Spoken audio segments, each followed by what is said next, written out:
Bueno, volvimos porque se metieron en la plataforma y nos tumbaron el programa que teníamos en forma lineal. Así que vuelvo a estar en el aire y en vivo. Hoy con el productor ganadero Nicolás Espinosa. El Estado tiránico venezolano patrocina la hambruna en Venezuela. Es duro el título, pero esa es la realidad. Miren, señores, esta esquina democrática está en contra de la mentira. Esta esquina es democrática. Yo quiero que digan, que se diga la verdad. La verdad de lo que pasa y de la lucha de muchos venezolanos dentro de Venezuela y fuera de Venezuela. Pero sobre todo que tenemos la esperanza de seguir adelante y de cortar de una vez por todas esta caterva de delincuentes que se aloja en Miraflores, liderizada por Nicolás Maduro Moro, colombiano, cuya cabeza vale 15 millones de dólares aquí en este país, que tiene una sentencia de 18 años y 3 meses por lavado de capitales y que todavía tiene la cara de tabla para irse a sentar a México, donde por supuesto el presidente de México lo aupa y lo cubrió y lo protegió para que la DEA no le pusiera los ganchos. Es tan descarado todo, hay tanta sinvergüenzura en todo esto, pero tenemos esperanza. Ya se los mostré, les mostré los videos del ganado, les mostré los videos cómo sacan la papa en Trujillo, pero sobre todo vamos a conversar hoy con el productor ganadero, que ya lo tengo en la línea, lo que está pasando en Venezuela. No se la pierdan, y estoy viéndolos por las otras cámaras y atento a lo que ustedes puedan conversar con el productor. Así que el productor, vamos a saludarlo y vamos a comenzar el programa. Buenos días, Nicolás, ¿cómo estás? Un placer. Hoy es cosa diferente porque siempre estamos en jueves de País Agrícola, pero como aquí hubo una tormenta horrorosa, pues estamos el domingo. Al duro y el sin guante, y por supuesto contigo, en este tema tan delicado como el Estado tiránico venezolano patrocina la hambruna en Venezuela. Buenos días, ¿cómo estás? Buenos días, Carmen Cecilia. Un saludo para ti, para toda tu audiencia, tanto nacional como internacional, porque sé que me ha informado que muchos países se conectan al programa y le hemos dado una dimensión al programa muy técnica, muy profesional, pero con la realidad presente. Quiero señalarte que este es el programa número 75. Es decir, País Agrícola tiene 75 programas. Comenzó el 13 de junio del 2018. Es decir, tenemos 3 años y 3 meses tocando el tema agroalimentario de Venezuela en todas sus dimensiones. Las dimensiones agrícolas propiamente dichas, financieras, técnicas, jurídicas y sociales. Como tenemos el tiempo muy ajustándonos a lo que tu director ha señalado, que el programa no puede pasar de 30 minutos, y quiero señalarte que el anterior programa lo hicimos el 26 de agosto, justamente hoy hace 30 días, y en 30 días han pasado demasiadas cosas, que vamos a hacer un comprimido para tratar de llevar las cosas más importantes que ha acontecido en estos 30 días que no hemos tenido programa. Presente, porque mis actividades laborales, de la finca y profesionales me han quitado un tiempo muy grande porque tenía que tener esa dedicación en ese momento. Sin embargo, vamos a comenzar el programa con el título que tiene el flyer, pero como esto está muy dinámico, además de eso, voy a comenzar porque el viernes ocurrió un evento que tengo que destacarlo, tengo que señalarlo.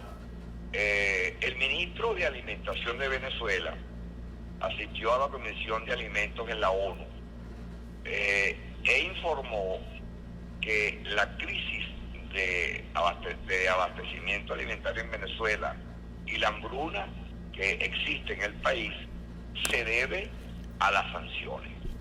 O sea, las sanciones son las responsables de la crisis agrícola y alimentaria del país. Quiero señalarte lo siguiente, en forma muy seria, muy responsable. Lo hemos tratado en muchos programas, pero lo voy a volver a repetir. La crisis agroalimentaria de Venezuela la gestó, la comenzó el gobierno de Hugo Chávez el 10 de noviembre del 2001, cuando se promulgó la ley de tierras agrícolas. Esa ley le permitió al Ejecutivo Nacional, a través del INTI, Instituto Nacional de Tierras, por cierto, una ley que no le hicieron ninguna reglamentación, porque el poder legislativo en este caso fue por una ley habilitante que hizo el presidente Chávez en octubre del 2001, con los poderes habilitantes que le dio de aquella oportunidad a la Asamblea Nacional. Y en forma progresiva se fueron publicando en la Gaceta Oficial. Fueron 49 leyes que se elaboraron en un laboratorio sin consultar con nadie, leyes de corte socialista comunista, como es la ley de tierras agrícolas, que es el carbón de la ley de tierras que existe en Cuba en este momento también. Entonces ellos empezaron a aplicar la ley a partir de la promulgación, y la publicación en la Gaceta Oficial fue del 10 de noviembre del 2001. A partir de ese momento le dieron el instrumento al INTI para que, y al Ministerio de Agricultura y Tierra, para que ejecutara ese decreto ley. La ley salió por un decreto ley. No fue discutida en la Asamblea Nacional porque no era posible discutir esas 49 leyes con el contenido que tenían ahí. Ahora, una vez que se hace efectiva, promulgada, la ley tenía que haber tenido una reglamentación, cuya reglamentación por la legislación venezolana le corresponde al Ejecutivo Nacional. Reglamentar la ley sin alterar el espíritu, propósito y razón de la ley, pero con una reglamentación que la saca o la elabora el Ejecutivo Nacional. Como eso no se hizo, las facultades discrecionales de los funcionarios del INTI es lo que ha operado y sigue operando todavía, siguen las invasiones de fincas, siguen las tomas de tierra, eso no ha parado, quizás con menos proporción que en los primeros 10 años, pero todavía se continúa realizando en muchos estados, lo que se ha convertido en lo que hemos llamado la inseguridad jurídica en cuanto al derecho de propiedad. Pero en todo caso, con esa ley se confiscaron, se tomaron y en algunos casos se expropiaron porque la indemnizaron, cuya indemnización de las 6 millones de hectáreas ocupadas, si acaso un 25% ha sido indemnizada, el resto no ha sido indemnizada, y hasta que no esté indemnizada, según el artículo 115 de la Constitución, es una confiscación, pues no ha habido pago. Y ahora con la situación económica y financiera que tiene el Estado en este momento, mucho menos posibilidades de pago hay, ni para eso ni para nada. Entonces, esas tomas, esas confiscaciones de esas tierras que antes eran productivas, como la de la compañía inglesa, por ponerte un ejemplo, como muchas otras fincas en gran producción, en gran escala, eso se vino casi a cero la producción. Además, con unas políticas generadas con controles de precios, controles de guía para los alimentos, controles de distribución de los alimentos, controles en cuanto a los precios. Bueno, mira, toda una serie de controles que fue disminuyendo la producción agrícola del país. Aparte del no financiamiento, tenemos 3 años sin financiamiento con la intermediación financiera que hacía la banca nacional, tanto pública como privada, sin insumos como semillas, abonos, fertilizantes, con el aparato técnico destruido, todo en un 90%, todo lo que son tractores, maquinarias, cosechadoras, etcétera, etcétera. Pero este año se le agregó un componente que bueno, 2 componentes diría yo, pero el primer componente sería la crisis del combustible, de la gasolina. La gasolina empezó en crisis en el país en marzo del 2020 y el gasoil empezó en febrero del 2021. Bueno, este año se entregó de 600.000 litros que necesitaba el aparato agrícola para mover los tractores y los camiones de transporte con gasoil. Solamente se entregó, suministró en el periodo de siembra un 20% de ese gasoil. En segundo orden, no hubo suministro de insumos, de semillas, ni abono, ni fertilizantes. Tenemos la peor extensión de siembra siembra este año, peor que la del año pasado, porque el elemento combustible jugó un papel preponderante. Y yo pregunto, ¿quién es el responsable del combustible? Es el Estado venezolano, es PDVSA, quien debe suministrar el gasoil, quien debe suministrar la gasolina. Entonces, eso ha creado otro problema adicional, que con esa problemática, en el primer semestre de este año, se perdieron 600.000 toneladas de alimentos por falta de transporte, porque no había combustible para el transporte. Estamos hablando del 1 de enero al 30 de junio. Ya las cifras para el segundo semestre pronto las vamos a tener, pero te estoy hablando del primer semestre. Se perdió la gran producción de plátanos en el estado Zulia, que produce el 90% del plátano, por ponerte un ejemplo. Este año se sembraron solamente 33.000 hectáreas de arroz, que eso alcanza para el consumo para 2 meses. Este año se sembraron 180.000 hectáreas de maíz, de 1.200.000 se deberían sembrarse. Y esas 180.000 las sembraron los productores, los empresarios del campo, adscritos a Fedeagro, a Fedenaga, a los gremios agrícolas, a puro pulmón, con su propio financiamiento, hasta donde le llegó el financiamiento. Ahí se utilizaron varias modalidades para poder sembrar. Unos se asociaron estratégicamente, que es el caso mío, que me asocié con otros productores y entre los dos financiamos con nuestros propios recursos hasta donde llegó la siembra del maíz, del sorgo, de los frutos menores y otros próximos que vamos a hacer. Pero son asociaciones estratégicas para poder financiar con el propio pulmón del productor hasta donde le ha llegado, porque la intermediación financiera desapareció de la escena hace 3 años. 3 años.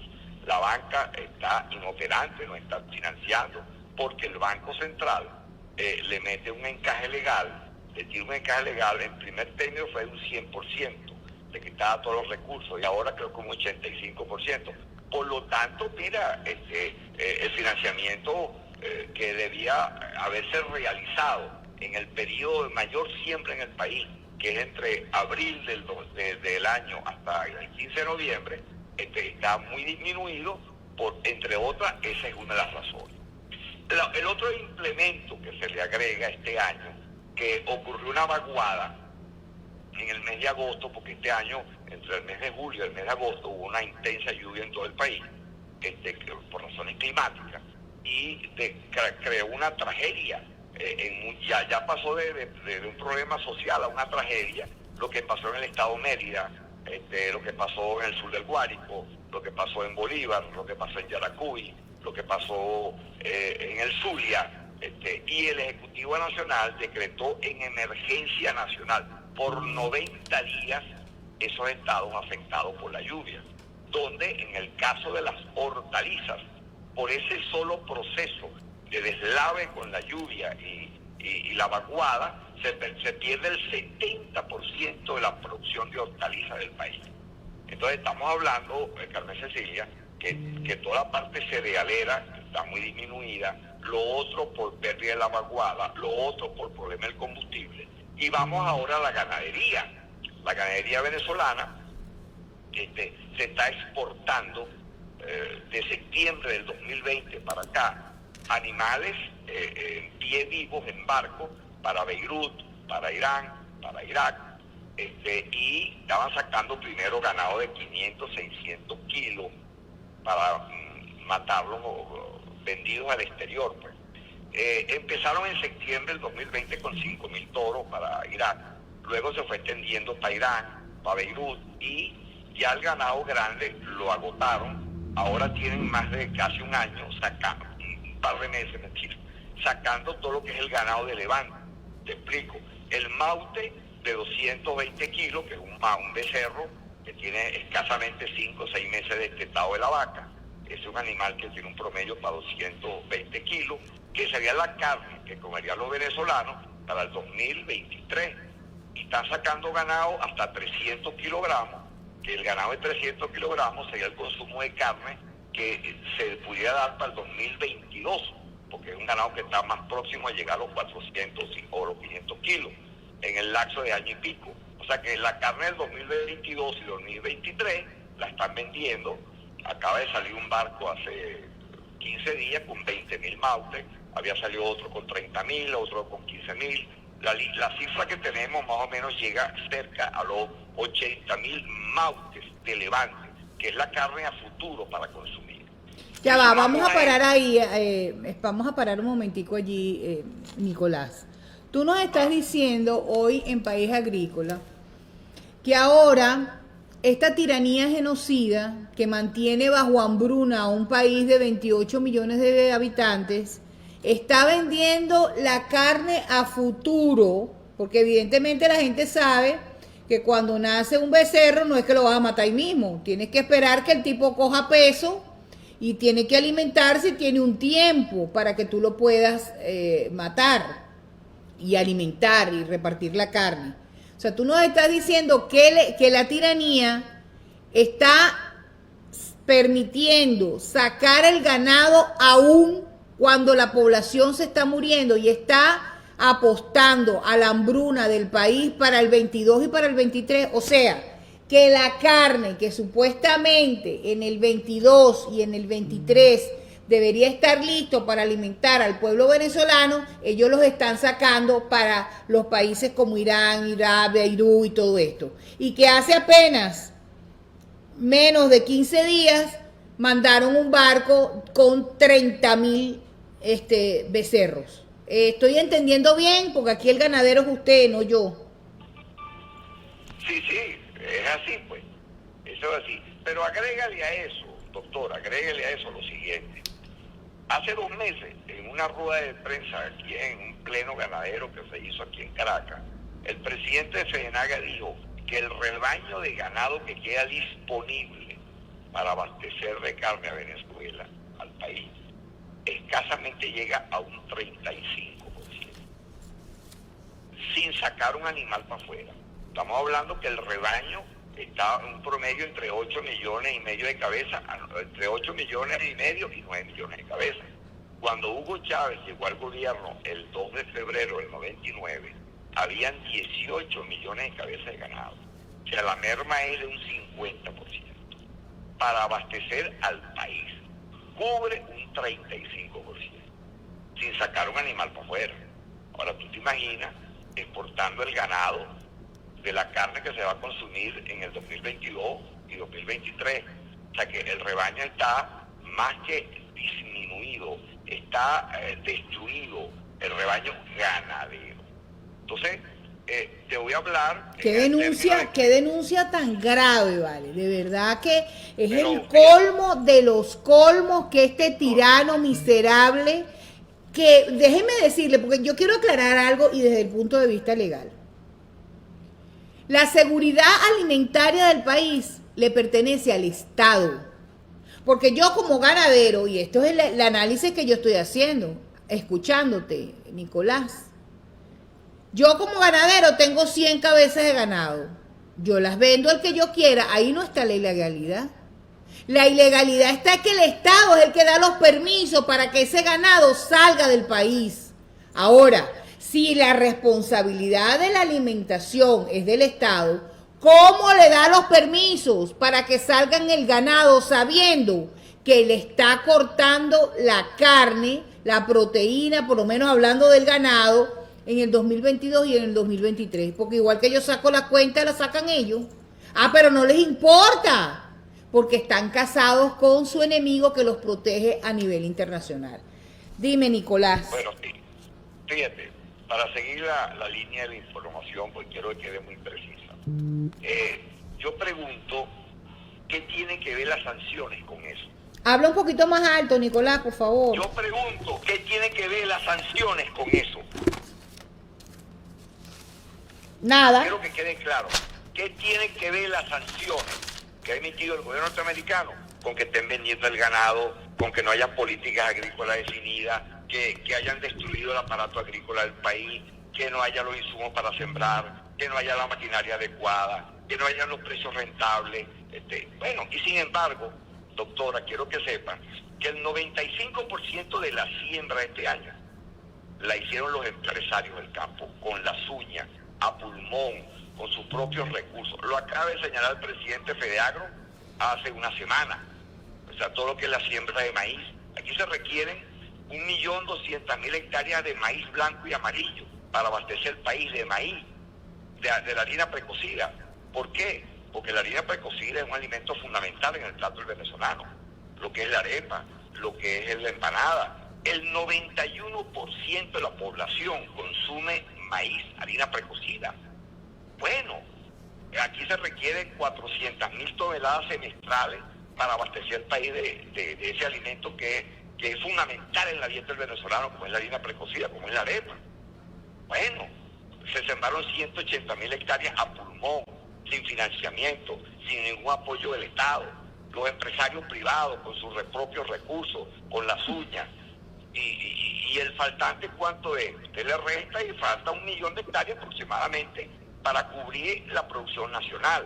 Entonces, el maíz que queda almacenado en los silos, que son silos privados, el maíz que queda da para cubrir hasta los primeros días de octubre. Entonces, la empresa agroindustrial más grande de Venezuela, y no le estoy haciendo publicidad, y la que no lo voy a nombrar para que no vaya a pensar que uno está planteando la importación de un maíz blanco, importado a dólar libre, por supuesto, 4.000 y tanto como está el dólar, y le está metiendo unos aranceles muy elevados. Entonces, con el dólar libre de arancel, un paquete de harina precocida, ¿cuánto va a costar al consumidor?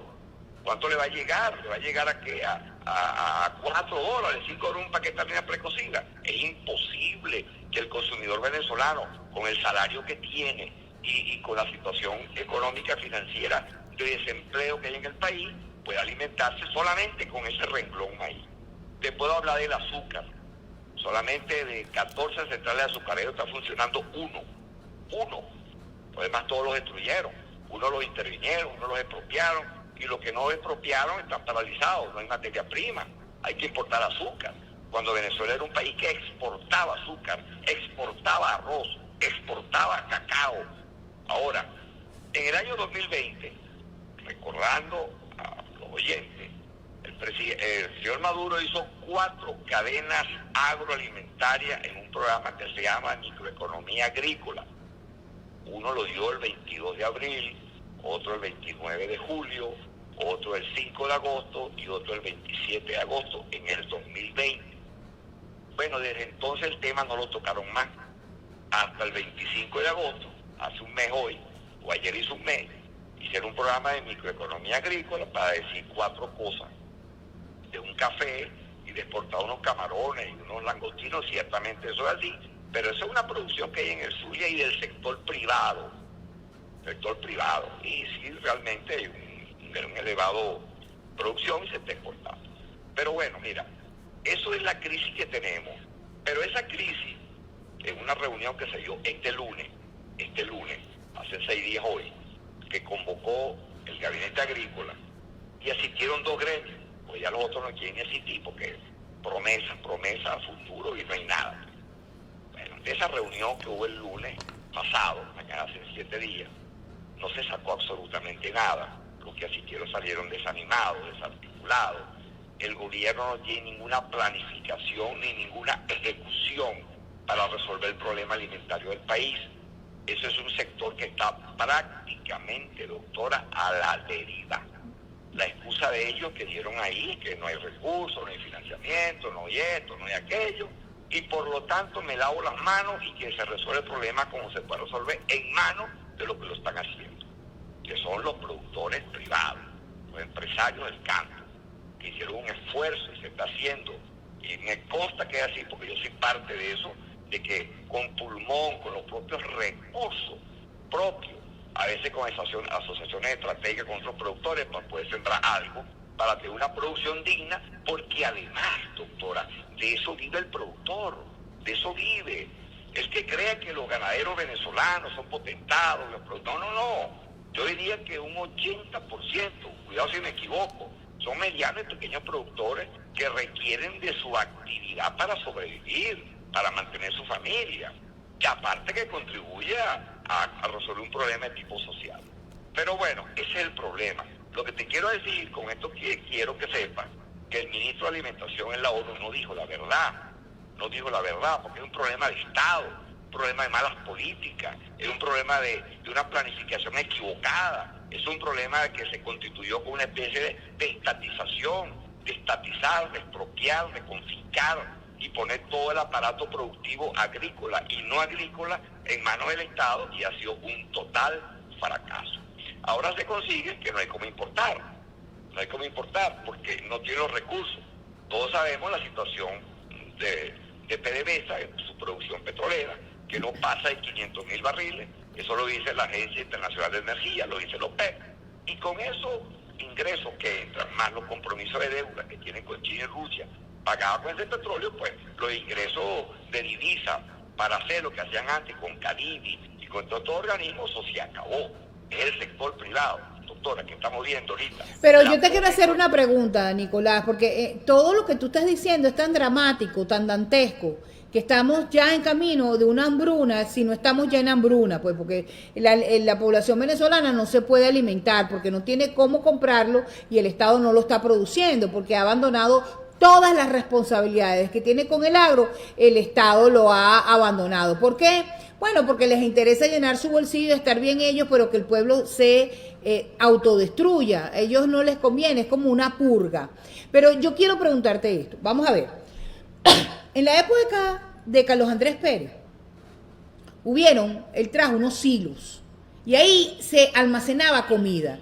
Mi pregunta para ti es, ¿cuántos silos quedan en Venezuela funcionando?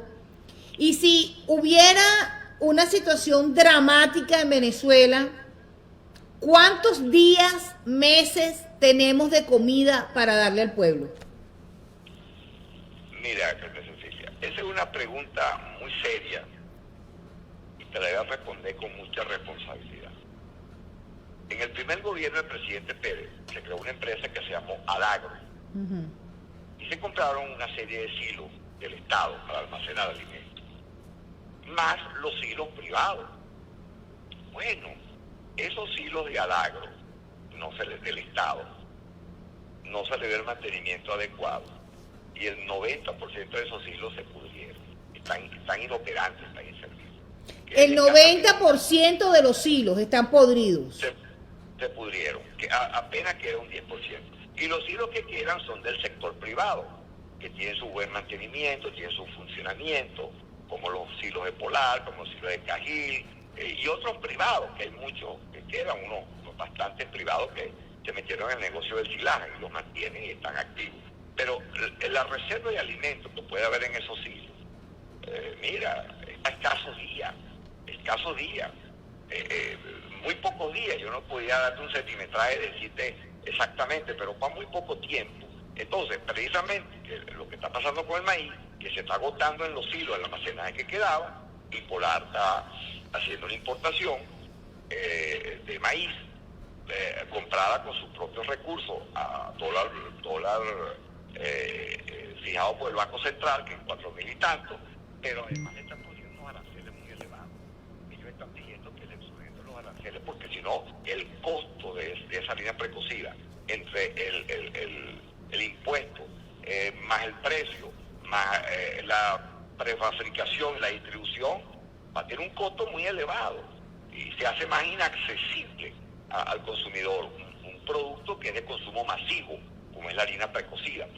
Entonces, fíjate, el Estado tiene el otro problema. Los ingresos que tiene el Estado para sobrevivir son la recaudación de impuestos del señal y los aranceles que traen por aduana, por puerto y aeropuerto en aduana. De las importaciones, los aranceles que cobran, más lo del señal, con eso que están paliando un poco pago de nómina y algunos gastos fundamentales para seguir medio operando. Entonces, si exonera Polar, crea un precedente. Entonces, hay una disputa ahorita entre la gente que maneja la situación de los aranceles del Ministerio de Hacienda con Polar. Es un pugilato ahorita público, porque el razonamiento que da Polar en cierta manera es razonable, porque tú sabes que el precio va a llegar a esa harina precocida al consumidor. Está muy elevada, entonces va a caer más el consumo. Bueno, deberían de llegar a un término medio, mi querido Nicolás, porque Empresas Polar procesa harina pan, pero Empresas Polar también lleva su ganancia en su sacrificio. Entonces debería ser Claro. algo 50-50, Pero bueno, pero no se deberían de ponen de acuerdo. no exonerarlo, pero bajarle los aranceles. Eso Bueno, totalmente no se de han puesto acuerdo. por lo menos lo que he visto en los medios, en las redes, en los medios sociales, esa diatriba y no se han puesto de acuerdo y el maíz que queda se está agotando. Lo que queda en los hilos, maíz blanco para procesar harina precocida. Pero bueno, mira, Qué el tristeza. problema es muy genérico. Por lo que yo quiero es decir, ¿qué tiene que ver las sanciones con eso? O sea, ¿qué tiene que ver las sanciones con que estén sacando el ganado para afuera? ¿Qué tiene que ver las sanciones con no distribuyeron la semilla? ¿Qué tiene que ver las sanciones que no ha habido políticas públicas coherentes para que el aparato productivo agrícola se pueda mover? ¿Qué tiene que ver las sanciones cuando un aparato agrícola estaba desactivado hace mucho tiempo? O sea, desde el 2010 en adelante entró en caída limpia. Ya la producción vino drásticamente cayendo desde el 2010. Ya, estamos hablando de 12 años. No le puede achacar eso unas sanciones que no tiene nada que ver con eso. Pues. O sea, tú me En estás este caso, diciendo pues, lo que todo el mundo piensa y cree, que lo que dice la tiranía en cuanto a las sanciones, que tiene parado al pueblo, que no tienen comida por las sanciones, que no hay gasolina por las sanciones, es mentira, ¿correcto? bueno, pues, te lo estoy explicando. Te lo estoy explicando con datos precisos. O sea, ¿qué tiene que ver las sanciones con que estén vendiendo el ganado de levante, los mates, los terneros que vamos a comer en el 2022 y el 2023? Dígame, ¿qué tiene que ver las sanciones con eso? Por decirte un ejemplo. Entonces, fíjate, vamos a pensar que ya esta administración, de la última reunión que hubo el lunes, está más que claro que no tiene ninguna posibilidad, lo que yo te vengo diciendo en varios programas, de reconstruir el aparato agrícola del país. No tienen financiamiento, no tienen recursos, no hay planificación. Ellos están entregados a hacer lo que se puede hacer y eso está como a la deriva. A eso se debe que en un año el señor Maduro no dio ninguna cadena agroalimentaria. La dio el 25 de agosto, la pueden ver, cadena de radio y televisión el 25 de agosto del mes pasado, y los puntos que tocó, que te lo expliqué en el programa anterior, porque yo no hay más nada que decir. No hay ninguna planificación, no hay una proyección, no hay un estímulo del productor, no hay incentivo, no hay nada, absolutamente nada. Y los productores que estamos aquí, que sobrevivimos con esa actividad, que es nuestra actividad económica, con la cual criamos la familia, mantenemos la familia, hacemos todos los esfuerzos para estar productivos, para producir hasta donde se pueda y abastecer al país de los alimentos que se requieren. Sumado a las vaguadas que ocurrieron este año y en noviembre del año pasado, que también contribuyeron. Este año, por lo menos, como te dije, el 70% de la hortaliza de los Andes venezolanos se perdió por la vaguada del mes pasado. Se destruyeron los sembradíos. Te dije ya la extensión de siembra de arroz. Entonces, bueno, mira, eso es un déficit alimentario muy elevado, y el Estado no tiene cómo importar, por un lado. Y por otro lado, ya sabes que la caja CRAP también se ha ido disminuyendo mucho en cuanto a cantidad de suministro de alimentos, en cuanto a la periodicidad. O sea, pasan 3-4 meses y te entregan la bolsa de comida en la caja CRAP, por decirte un ejemplo. Entonces, todo eso ha contribuido a una desnutrición generalizada, a una hambruna colectiva. Ahora, ¿qué se propuso y qué se propone? Te voy a dar 5 pinceladas rápidamente lo que hay que hacer para poder, porque hay que hacerlo. Y ya será una nueva administración, un nuevo gobierno.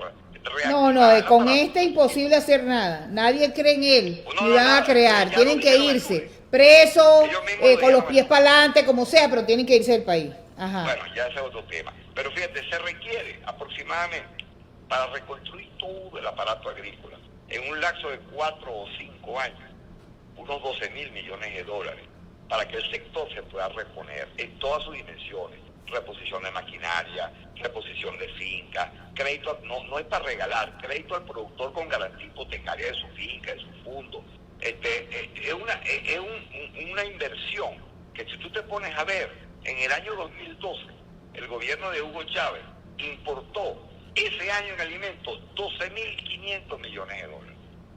Si esa plata se hubiera invertido en el sector, programada, supervisada. Sí, el problema es que no lo iban a invertir en el sector, Nicolás, porque eso no les producía dinero a estos ladrones corruptos que estaban en el Estado. Estamos hablando que esa recuperación se lleva entre más o menos haciendo todo lo que hay que hacer en un promedio entre 4 o 5 años. La ganadería llevaría un poquito más. Hay que hacer una importación de vientres para poder reponer la ganadería venezolana. Hay países como Brasil y Colombia que lo pueden vender. Eso se hizo aquí en el primer gobierno de Carlos Andrés Pérez. Entre el año 76 y 78 se importaron 100.000 vientres de Centroamérica y Colombia. En aquel momento era para enriquecer la ganadería venezolana. Ahora es por sobrevivir la ganadería venezolana. Entonces, mira, se requiere reposición de maquinaria, importar tractores, equipos de siembra, cosechadoras, etcétera. Se necesita una tecnología y establecer los estudios climáticos del suelo, que son una medida que hay que hacerla para que haya más productividad. Se necesitan aproximadamente importar 50.000 tractores y repuestos para recuperar el 80% de lo que hay aquí del stock de maquinaria. Un 80% se puede recuperar un poco con importación de repuestos, e importar 50.000 tractores. Hace 8 años que en Venezuela no es un tractor nuevo, 8 años. Entonces, mira, te puedo decir que para el acceso al crédito bancario, la disponibilidad de los productos con sus propios recursos, el crédito bancario es fundamental, porque el crédito bancario bien supervisado, bien coordinado,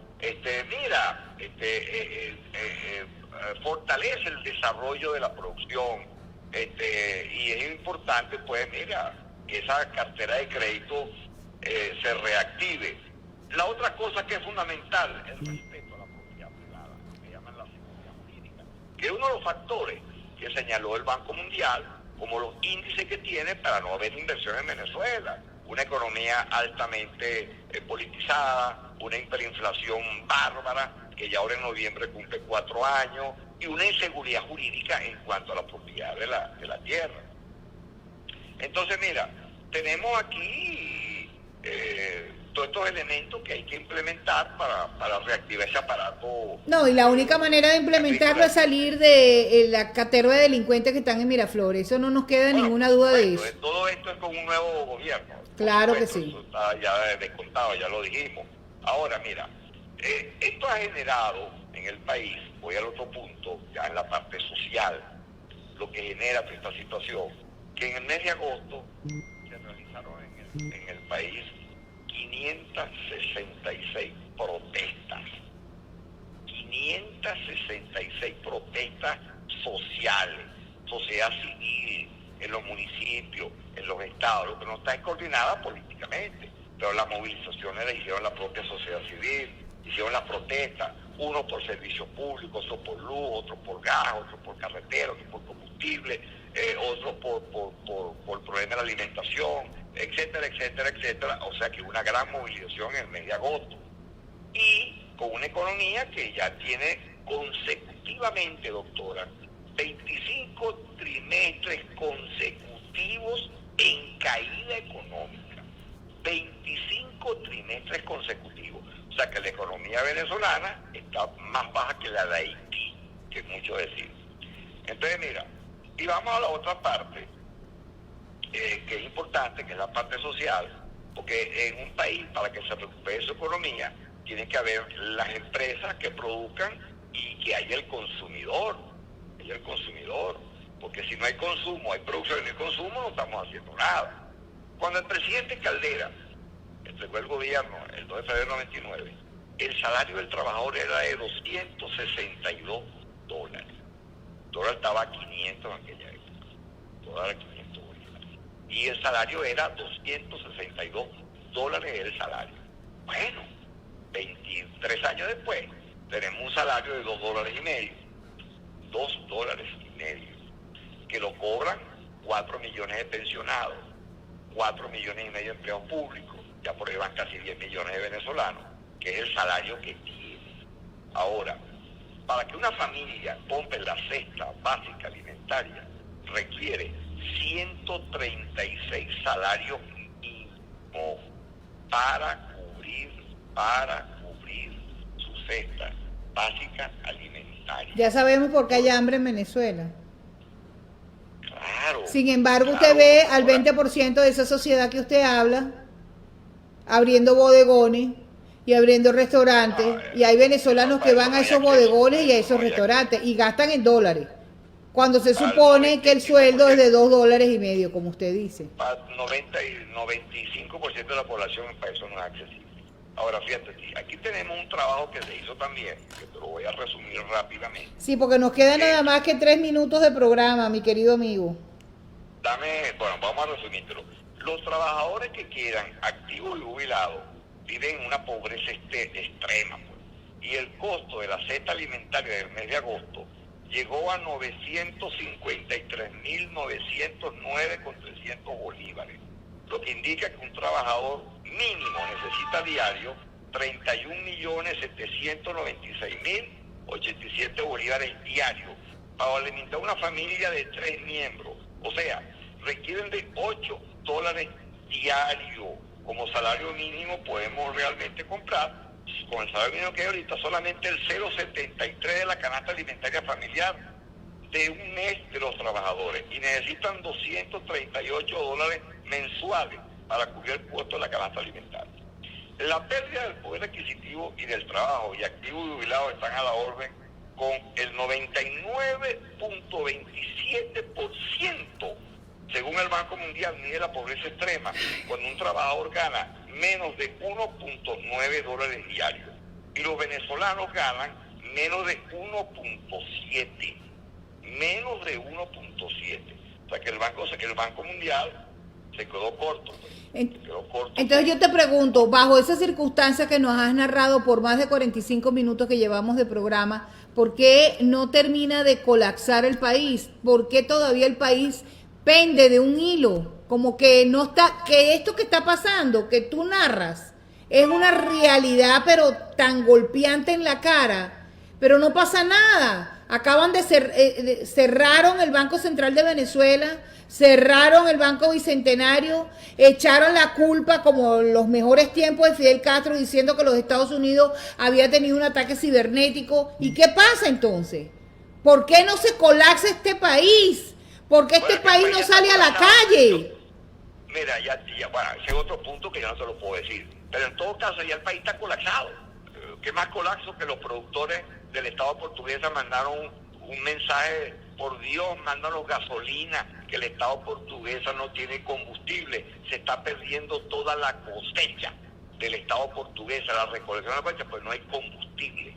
Entonces, contéstame algo, Nicolás, como venezolano, con esta gravedad que tú tienes, que tú narras, perdón, a nivel nacional en la parte del sector agrícola, ¿por qué todavía hay venezolanos? Porque nosotros somos nuestros peores enemigos.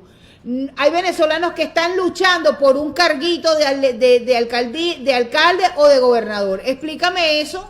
Cuando tienen un país, ¿qué van a hacer con el país? Si no hay semilla, no hay ganado, se los están llevando para el exterior, no hay dinero, le acusan, es mentira tras mentira, viven en un mundo de mentiras. Y tú dices que está colapsado, pero yo no lo veo. Un país colapsado sale a la calle y reclama sus derechos, y le han cerrado el Banco Central de Venezuela y le cerraron el Banco Bicentenario, le han robado el dinero a los ahorristas y no pasa nada.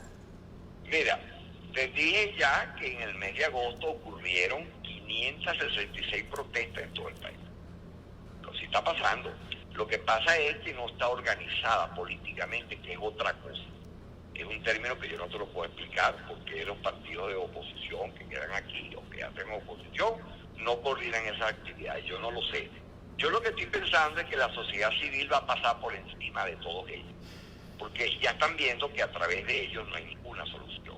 Ahora, en cuanto a pelearse por un cargo de alcalde o de gobernador, bueno, por ahí hicimos un trabajo que implica que es como pelear por una botella vacía para el 21 de noviembre, porque igualito el situado constitucional, con los ingresos que tiene el Poder Central, con la República de Venezuela, y a no tener los suficientes recursos para el situado constitucional, que es de lo que viven las gobernaciones y los municipios, las alcaldías, igual, cambiarán de nombre, un alcalde por otro, cambiarán de concejal o de gobernador, pero igualito no van a poder realizar y ejecutar nada, porque el situado que le está entregando el Poder Central va a estar muy limitado, independiente. Si es que se los entrega y no ponen a funcionar las comunas, entre otras No se cosas. lo entregan. A la gobernadora del Táchira, lo dijo ella misma en un programa de televisión hace 2 días, pasaban hasta 4 meses que le retenían el situado al estado Táchira. Ella lo dijo en un programa de televisión. Y eso es así. Y aparte de eso, está muy menguado en cuanto a los montos. ¿Qué obra puede hacer un gobernador, un alcalde? No tienen situado. Que harán simplemente para hacer un pago Increíble que sean unas elecciones sin cabeza y aún así les llevan empujando. Que queda ahí, y más nada, porque ¿qué otra cosa qué falta de ser un cambio de nombre nacionalista de un gobernador para otro, un nombre por otro, un alcalde por otro, porque es pelear por una botella vacía. Ellos no tienen facultad, no van a tener ningún facultad para un desarrollo económico, porque eso le corresponde al Ejecutivo Nacional. Y el Ejecutivo Nacional tiene un cerco financiero mundial. Acaban de pronunciarse ahorita el Fondo Monetario, que dice que no le entrega los recursos que le corresponderían a Venezuela de una partida que se aprobó por todos los países de pandemia, porque Estados Unidos no reconoce al gobierno de Maduro. Es la realidad. Estamos hablando que es un préstamo de casi $7.000 millones, que para algo sirve. No lo van a hacer, lo van a recibir otros países, menos aquí por esa razón. Entonces, tenemos un sistema financiero colapsado interno también, ya te lo he explicado en muchas oportunidades y las razones que hay, y tenemos no hay una intermediación, no hay una moneda para pagar, hay una moneda ficticia. Bueno, el 1 de octubre, imagínate, convirtieron el bolívar en una moneda tan fuerte en una moneda fantasma, que ellos le dicen virtual. No existe, pues, no hay siquiera el físico del billete. Todos los pagos son electrónicos, se maneja un bolívar electrónico, por la transferencia, por la forma del biopago, por la transferencia sobre todo, y el pago con la tarjeta de débito de los bancos. O sea, tú nunca ves el dinero, pues, ¿ok? Entonces, eso también ha creado una crisis en la economía del país. Todos esos elementos sumados ha creado la crisis, y entre ellos la crisis agroalimentaria, que es el tema que nos compete, que hemos tocado en el día de hoy. Y un poco que lo que dijo el ministro de Alimentación en la ONU, realmente no se compagina con la realidad. Tú no puedes ir a hablar que la hambruna es por las sanciones.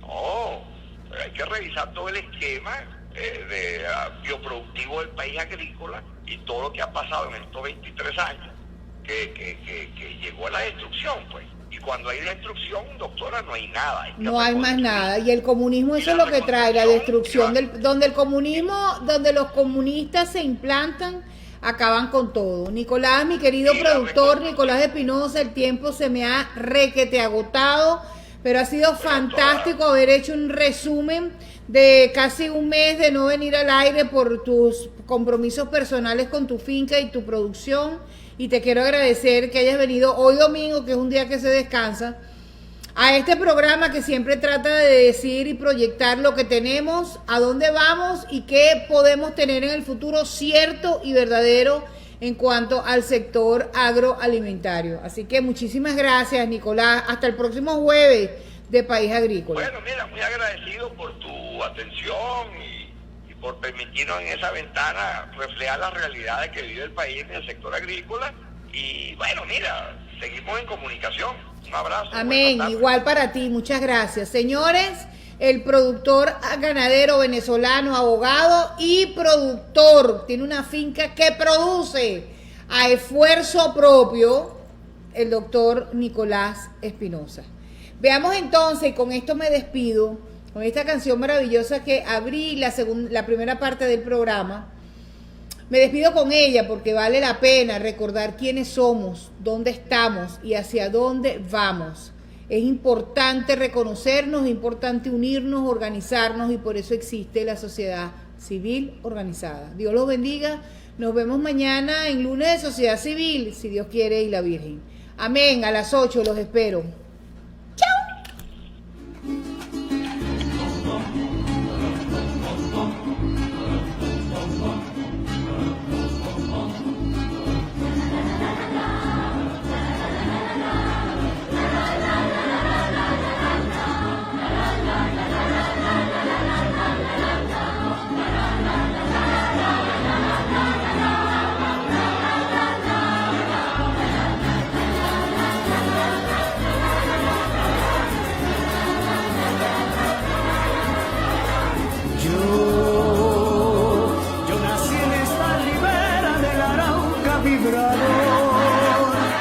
Soy hermano de la espuma, de las garzas de la rosa.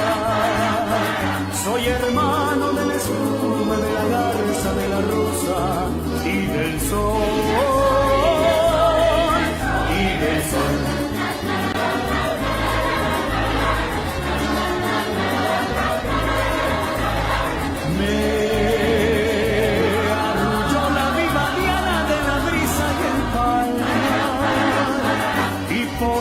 Tengo el alma como el alma primorosa, y por eso tengo el alma como el alma primorosa del cristal, del cristal. Con claveles de pasión, con claveles de pasión. Para nada rubia crine del potro de mi amor. Yo nací en esta ribera de la Mirador. Soy hermano de la espuma, de la garza, de la rosa.